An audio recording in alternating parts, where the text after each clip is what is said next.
আসসালামু আলাইকুম রহমতুল্লাহি ওয়া তাআলা ওয়া বারাকাতুহু। ব্যবসায়ী ভাইদের জন্য, যারা ব্যবসা বাণিজ্য করে, যারা দোকানপাট করে, দোকানে কাস্টমার কিভাবে আসবে, কিভাবে আপনার কাস্টমার বৃদ্ধি পাবে, আল্লাহর কাছে কিভাবে আপনি কাস্টমার চাইবেন, আল্লাহর কাছে চাইলে পরে আল্লাহ আপনাকে বিভিন্নভাবে সহযোগিতার মাধ্যমে আপনার কাস্টমার বাড়িয়ে দেবে। আপনার কাস্টমার আসতে বাধ্য হবে, বিভিন্ন দিক থেকে, আপনার নানা দিক থেকে আপনার দোকানে কাস্টমার আসবে আর আপনার দোকানপাট বিক্রি হওয়া বেড়ে যাবে, আপনার দোকানে অধিক বিক্রি হবে।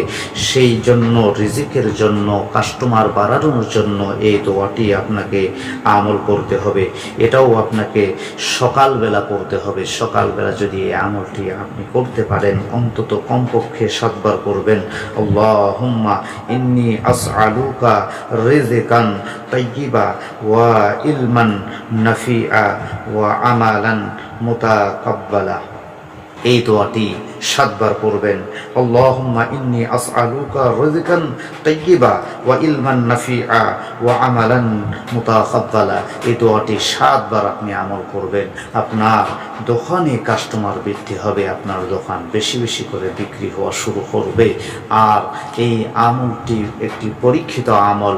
অবশ্যই আপনার শুরু করার আগে কমেন্টের মাধ্যমে জানাতে ভুলবেন না। আসসালামু আলাইকুম ওয়া রাহমাতুল্লাহ।